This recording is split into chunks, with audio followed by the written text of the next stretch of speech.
In the summer of 1914, Europe looked out at the world and saw its own reflection. Its wealthy capitals were booming, its industries dominated the global economy, and its sprawling empires controlled vast stretches of the earth. Politicians trusted their diplomacy. Citizens trusted the steady march of scientific progress.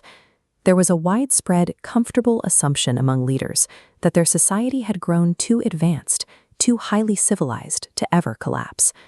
But look beneath that prosperous surface, and you find a continent paralyzed by insecurity. Rival empires were pouring their new wealth directly into heavy industry and military expansion, terrified of falling behind their neighbors. This focus on outward power blinded leaders to the fear spreading across the continent. By treating their civilization as unstoppable, they failed to recognize the instability growing within it. Every major power was operating out of fear. Britain looked at Germany's expanding fleet of battleships and worried for its own naval dominance. France carried the bitter sting of its defeat in the Franco-Prussian War, terrified of another invasion. Austria-Hungary struggled to suppress domestic nationalist movements, while Russia pushed for control in the Balkans. To protect themselves, European governments designed a system of mutual deterrence. They drafted rigid military alliances, operating on the theory that if an attack on one nation guaranteed a massive counterattack from several others, no one would dare strike the first blow. These treaties divided the continent into two opposing camps. Germany, Austria-Hungary, and Italy formed one bloc. Surrounding them were Britain, France, and Russia. But this setup had a fatal flaw. One local crisis would instantly activate multiple global powers, bypassing negotiation entirely.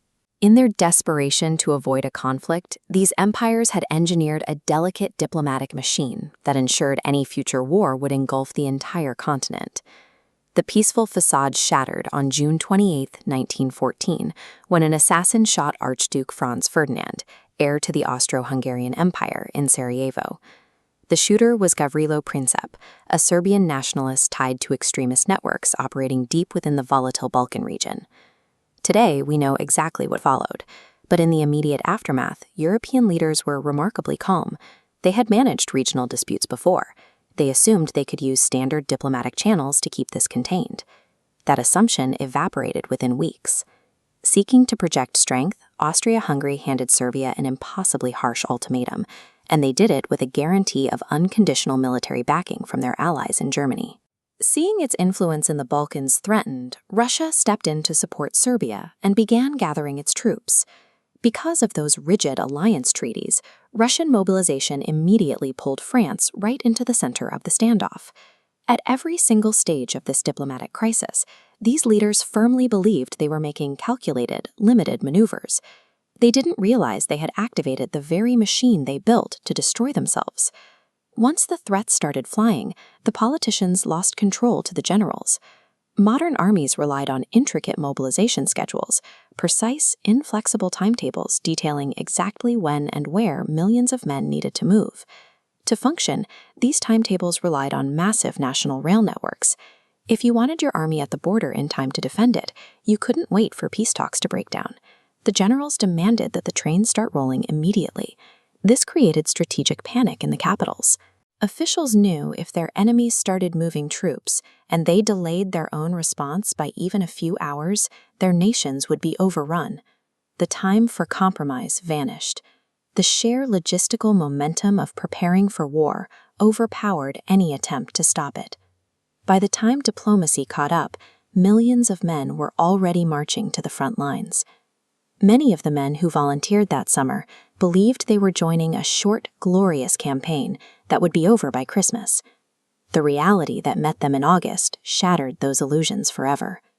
The same industrial progress that made European cities so wealthy was now applied to killing.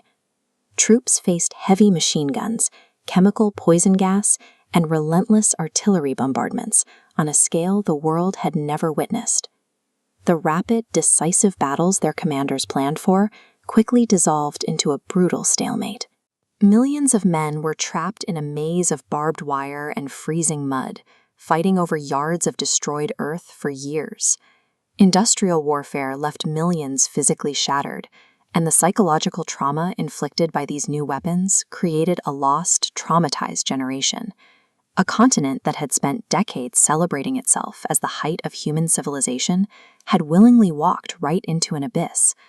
When the fighting finally stopped, the world as they knew it was gone. The global order that European monarchs had spent centuries building simply caved in under the weight of the conflict.